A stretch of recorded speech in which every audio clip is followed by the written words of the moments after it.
प्यारे छात्रों, आज हम आपके लिए 10th क्लास का विज्ञान का एक वीडियो बना रहे हैं और इसी प्रकार हम प्रत्येक दिन आपके लिए एक वीडियो बनाते रहेंगे जिसमें आपको घर बैठे इस महामारी के दौर में पढ़ने के लिए समय मिलेगा और आपकी पढ़ाई भी नियमित बनी रहेगी।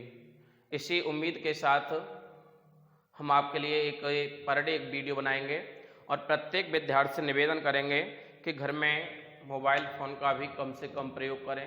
केवल पढ़ने के लिए कुछ ही समय के लिए इसका प्रयोग करना है। ऐसा नहीं है कि वीडियो देखने के बहाने से, पढ़ाई के बहाने से और आप मोबाइल में अन्य वस्तुओं में, अन्य कार्यों में लगे रहें। ये आपके इस बोर्ड की क्लास को देखते हुए अत्यंत हानिकारक भी है और हमारी आप सभी लोगों से निवेदन भी है कि कम से कम फ़ोन का प्रयोग करें। केवल आवश्यकता पड़ने पर ही फ़ोन का प्रयोग करें और इस महामारी के दौर में घर पर ही रहें, सुरक्षित रहें और हमारे वीडियो के माध्यम से अपनी पढ़ाई को भी नियमित बनाए रखें। तो हम आपको आज पहले वीडियो में विज्ञान का बेसिक बताना चाहेंगे कि विज्ञान क्या है। विज्ञान एक ऐसा सब्जेक्ट है जो हमारे जीवन में प्रत्येक रूप से किसी न किसी तरह दैनिक जीवन में चलता ही रहता है। तो हम स्टार्ट करते हैं। विज्ञान, विज्ञान को इंग्लिश में साइंस कहते हैं। मैं ये भी बताऊंगा इसका नाम साइंस कैसे पड़ा। सबसे पहले साइंस शब्द का यूज किया था, ये भूगोल का ही पार्ट था। तो इसका सबसे पहले वैज्ञानिक थे जर्मनी के साइनर लेटेनबोल्ड और साइनर लेटेनबोल्ड के नाम पर ही इसका नाम विज्ञान पड़ा। उन्होंने एक सब्जेक्ट बनाया जहां उन्होंने जो खोजें होती हैं उनके रिलेटेड एक अलग बुक लिखी थी और उस बुक को नाम दिया गया था साइंस, क्योंकि वो साइनर लेटेनबोल्ड ने लिखी थी। ये भूगोल के पार्ट को बनाया था लगभग 1198 ईस्वी में। अच्छा, तो ध्यान दें, जैसे कि हम कह रहे हैं विज्ञान, विज्ञान क्या है? विज्ञान को यदि तोड़ें तो इसका संधि विच्छेद होता है वि प्लस ज्ञान। तो कह सकते हैं एक विशेष ज्ञान को ही, एक विशेष ज्ञान को हम विज्ञान कह सकते हैं, या हम विज्ञान की एक अन्य परिभाषा है जो इस प्रकार कह सकते हैं कि किसी वस्तु के सुव्यवस्थित, सुसंगठित एवं क्रमबद्ध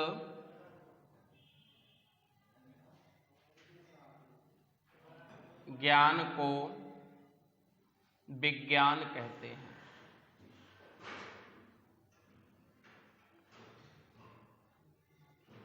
किसी वस्तु के सुव्यवस्थित, सुसंगठित एवं क्रमबद्ध ज्ञान को विज्ञान कहते हैं।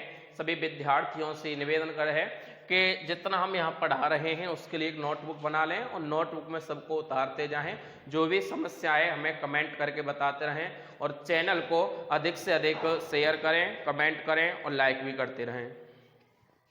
तो किसी वस्तु के सुव्यवस्थित, सुसंगठित एवं क्रमबद्ध ज्ञान को विज्ञान कहते हैं। Anythings arrange with arrangement and series wise knowledge is called science. Science की उत्पत्ति में बता चुका हूं, जर्मनी से हुई थी और एक साइनर लेटेनबोल्ड के नाम के व्यक्ति ने पहली बार पुस्तक को लिखा था, जिसे साइंस नाम दिया गया था। यदि हम विज्ञान की फुल फॉर्म की बात करें तो देखो, वैसे एक सब्जेक्ट है, फुल फॉर्म नहीं होता, फिर भी हम लोगों ने एक फुल फॉर्म बनाया है इसका, SCIENCE।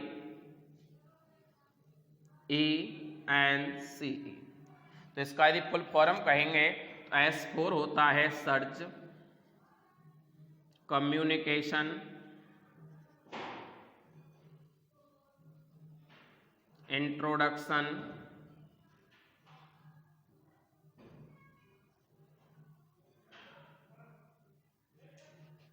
इमोशन,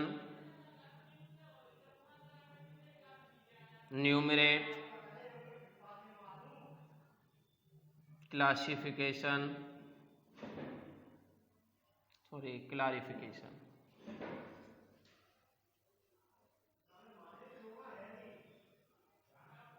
और इमोशन। यदि हम इसकी हिंदी करें तो इसको बोलते हैं खोज, इसको बोलते हैं संचार, इसको बोलते हैं परिचय, इसको कहते हैं भावना, सॉरी ये ई फॉर एजुकेशन है, शिक्षा, इसको कहते हैं गणना, इसको कहते हैं स्पष्टीकरण और इसको कहते हैं भावना। यानी एक विभिन्न प्रकार की खोजों को शिक्षा के माध्यम से उनका संचार करना, परिचय करना, उनकी गणना करके स्पष्टीकरण करना और अपनी भावनाओं को व्यक्त करना ही क्या कहलाता है? विज्ञान कहलाता है। तो विज्ञान एक सबसे महत्वपूर्ण सब्जेक्ट है जिसके माध्यम से हम अपने जीवन का आधार बना सकते हैं, क्योंकि कोई भी दुनिया में कोई भी वस्तु ऐसी नहीं है जिसमें विज्ञान शामिल ना हो। विज्ञान किसी न किसी रूप से उसमें अवश्य शामिल होता है। तो अब हम विज्ञान के इतिहास के बारे में पढ़ेंगे। विज्ञान का जनक, विज्ञान का जनक, आधुनिक विज्ञान कह सकते हैं। आधुनिक विज्ञान का जनक भारत में डॉक्टर सीवी रमन को कहा जाता है। डॉक्टर सीवी रमन को ही क्यों कहा जाता है? क्योंकि पहले भारतीय वैज्ञानिक थे जिन्हें नोबेल पुरस्कार मिला था, और उन्हें नोबेल पुरस्कार किसके लिए मिला था? रमन इफेक्ट्स यानी रमन प्रभाव की खोज के लिए। रमन इफेक्ट्स के लिए इन्हें पहली बार नोबेल पुरस्कार मिला था। रमन प्रभाव क्या है? मैं कहूं तो डॉक्टर सीवी रमन एक बहुत ही साधारण परिवार से बिलोंग करते थे, और एक बार ये जहाज से यात्रा कर रहे थे तो इन्होंने देखा कि जो समुद्र का जल है वो नीला दिखाई दे रहा था। इन्होंने उस जल को ऐसे हाथ में लेकर के देखा तो जल का जो वास्तविक रूप था, जो होता है कलरलेस, वही था, रंगहीन था। परंतु उन्हें बड़ा आश्चर्य हुआ कि हाथ में लेने पर रंगहीन है, और जब इसको हम उसमें समुद्र में देख रहे हैं तो ये रंगीन है, नीले कलर का दिखाई दे रहा है। उन्होंने इसी पे खोज शामिल की और बाद में पड़ा कि जो प्रकाश की 7 रंग की किरणें होती हैं, उस 7 रंगों में से जल पर नीले रंग का प्रभाव अधिक पड़ता है, और समुद्र की गहराई जो है वो अनिश्चित है। किरणें अंदर तक समुद्र में जाती हैं, वहां पर रिफ्लेक्ट होकर के ऊपर वो नीले रंग का हमें दिखाई देता है। इसी खोज के लिए इन्हें नोबेल पुरस्कार मिला था, और उसी पर इन्हें आधुनिक विज्ञान का जनक कहा जाता है। और प्रत्येक वर्ष 28 फरवरी को हम विज्ञान दिवस मनाते हैं। प्रत्येक साल 28 फरवरी को विज्ञान दिवस मनाते हैं, और उसका मेन रीजन है डॉक्टर सीवी रमन का जन्मदिन। इसी दिन इनके जन्मदिन है, यानी जयंती कह सकते हैं, the birthday of CV Raman 28 फरवरी को, और इसीलिए उनके जन्म दिवस पर ही विज्ञान दिवस मनाते हैं। उनके जन्मदिन को विज्ञान दिवस के रूप में मनाते हैं। तो इसके बाद आगे बढ़ते हैं। विज्ञान की शाखाएं, विज्ञान की शाखाएं बहुत सारी शाखाएं हैं जिनका हम यदि लिखने पर बैठ जाएं तो लिख भी नहीं पाएंगे, इतनी शाखाएं हैं। पर जो मुख्यतः हैं वो 6 शाखाएं। विज्ञान की मुख्यतः 6 शाखाएं हैं।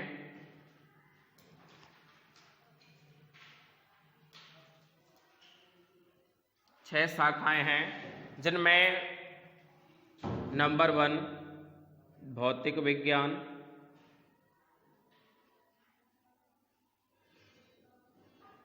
नंबर 2 रसायन विज्ञान, नंबर 3 जीव विज्ञान, नंबर 4 कृषि विज्ञान, नंबर 5 भूविज्ञान, नंबर 6 अंतरिक्ष विज्ञान।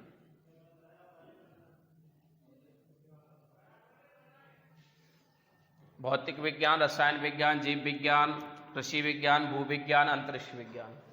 भौतिक विज्ञान को अंग्रेजी में फिजिक्स कहते हैं, रसायन विज्ञान को केमिस्ट्री कहते हैं,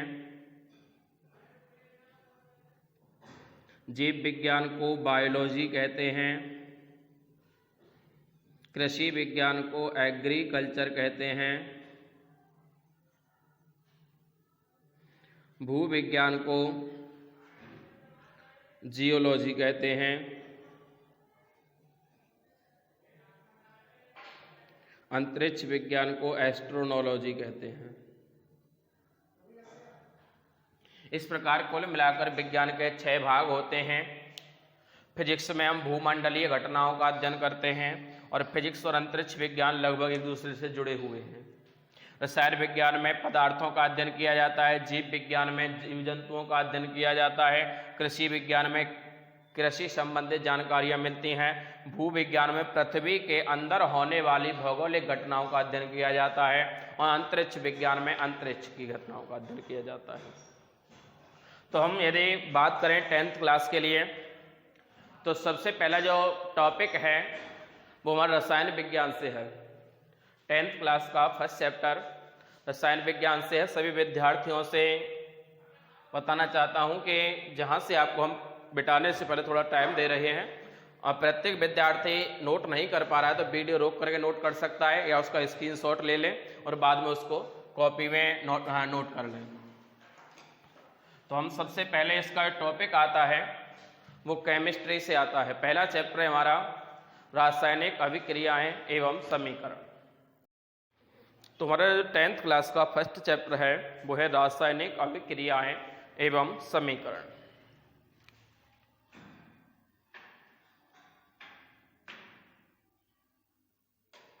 रासायनिक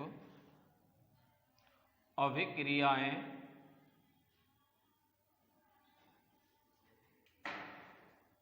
एवं समीकरण।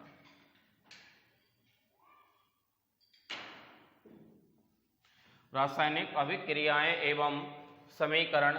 तो हम ध्यान देंगे रासायनिक अभिक्रियाएं क्या होती हैं। रासायनिक अभिक्रियाएं क्या होती हैं। देखिए, रासायनिक अभिक्रियाएं कह सकते हैं वे अभिक्रियाएं जिनमें 2 या 2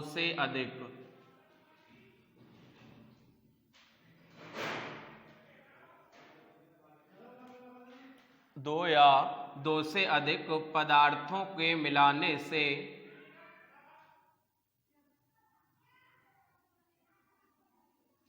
नए पदार्थों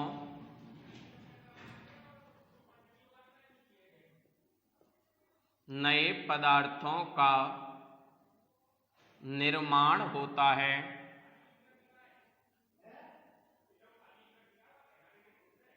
रासायनिक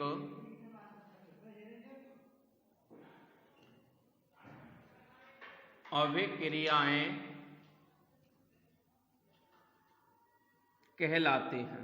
तो रासायनिक अभिक्रियाएं क्या हैं? जब 2 पदार्थों को मिलाने से एक नया पदार्थ बन जाए तो उसे कहेंगे रासायनिक अभिक्रिया। और रासायनिक अभिक्रिया और स्थायी पदार्थ बने, स्थायी का मतलब वापस उसे मूल अवस्था में न लाया जा सके तो उसे रासायनिक परिवर्तन भी कहेंगे। और वापस मूल अवस्था में लाया जा सकता है तो उसे भौतिक परिवर्तन कहेंगे। और नया पदार्थ न बनने की क्रिया को हम भौतिक अभिक्रिया कहेंगे। तो रासायनिक अभिक्रियाएं क्या होती हैं? जिनमें नया पदार्थ बने, 2 पदार्थ मिलाएं, 2 से अधिक मिलाएं और उससे क्या बन जाए, नया पदार्थ बन जाए तो उसको कहेंगे रासायनिक अभिक्रिया। रासायनिक बहुत सारे पार्ट्स होते हैं जिसे अभी आगे बताएंगे। पहले हम समझ लेते हैं। जैसे एग्जाम्पल बता दूं, जैसे हमने कह दिया कि हाइड्रोजन व ऑक्सीजन मिलकर जल बनाते हैं। हाइड्रोजन व ऑक्सीजन। अब मिल कौन रहा है, क्रिया कौन कर रहा है, हाइड्रोजन कर रहा है। किससे कर रहा है, ऑक्सीजन से कर रहा है। बन क्या रहा है, जल बन रहा है। अरे मिले हाइड्रोजन और ऑक्सीजन, बन गया जल, तो नया पदार्थ बना ना। अब नया पदार्थ बन गया तो क्या कहेंगे उसे, रासायनिक अभिक्रिया कहेंगे। और रासायनिक अभिक्रिया मैंने लिखवा दिया है ना कि 2 या 2 से अधिक पदार्थों को मिला दें और नया पदार्थ बन जाए तो रासायनिक अभिक्रिया बन गई। अब बात करते हैं रासायनिक समीकरण की। रासायनिक समीकरण क्या होते हैं, तो रासायनिक समीकरण देखो, केमिस्ट्री हमारे जीवन का, रसायन वैज्ञानिक जीवन का अत्यंत महत्वपूर्ण और अत्यंत सरल, यदि समझ में आ जाए तो, समझ में नहीं आए तो अत्यंत कठोर सब्जेक्ट है। तो हमें सबसे पहले उसका बेस समझना चाहिए, जिनसे कि हम भविष्य में नियमित रह करके अपना कार्य कर सकें, पढ़ाई कर सकें। क्योंकि एक रसायन विज्ञान एक ऐसा सब्जेक्ट है जो हमारे मूल जीवन में सबसे अधिक कार्य आता है। चाहे हम दवाएं लें, चाहे हम घर पे सर्फ साबुन का प्रयोग करें, या किसी भी प्रकार के कार्य कर रहे हों, घरेलू गृह संबंधित सभी में कार्य किसका होना है, रसायन विज्ञान का, रसायनों का, केमिकल्स का ही यूज होना है। चाहे हम खेती करें, चाहे हम कहीं बाहर कार्य करें, मेन चीज क्या है, केमिकल्स। तो केमिकल्स के लिए रसायन समीकरण क्या होते हैं, रासायनिक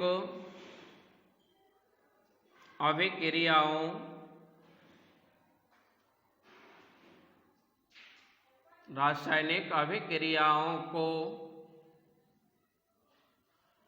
संकेतों में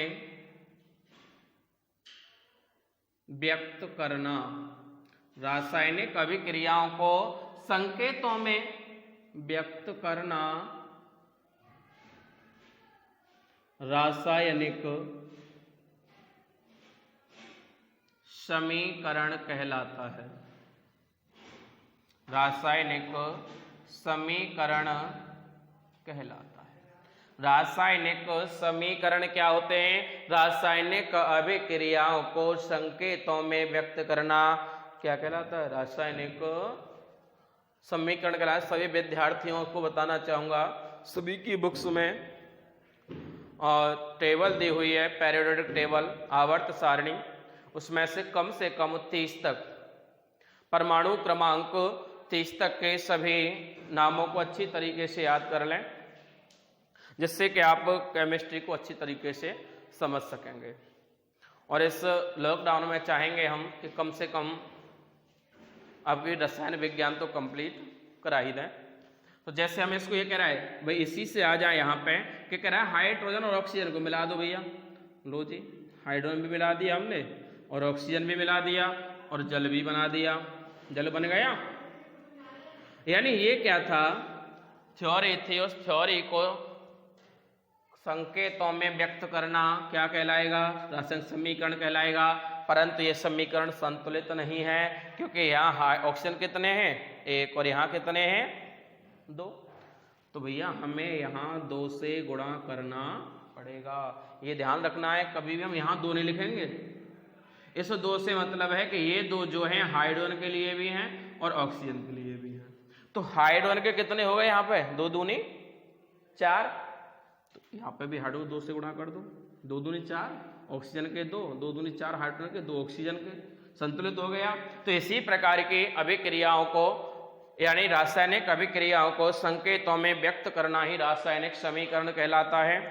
और इसी प्रकार के रासायनिक समीकरण आगे पढ़ेंगे। अभी रासायनिक अभिक्रियाओं के बहुत सारे पार्ट्स होते हैं जो हमारे फर्स्ट चैप्टर में दिए हुए हैं, जिन्हें हम आगे पढ़ेंगे। तो फिर मिलेंगे आपको अगले वीडियो में। तब तक के लिए आप इसी प्रकार हमारे चैनल पर बने रहिए और चैनल को अधिक से अधिक सब्सक्राइब कीजिए और लाइक कीजिए, शेयर कीजिए, जिससे कि आपको और अन्य सेवाएं मिलती रहें घर बैठे। Stay safe, stay home, stay safe, घर पर रहें, सुरक्षित रहें। धन्यवाद।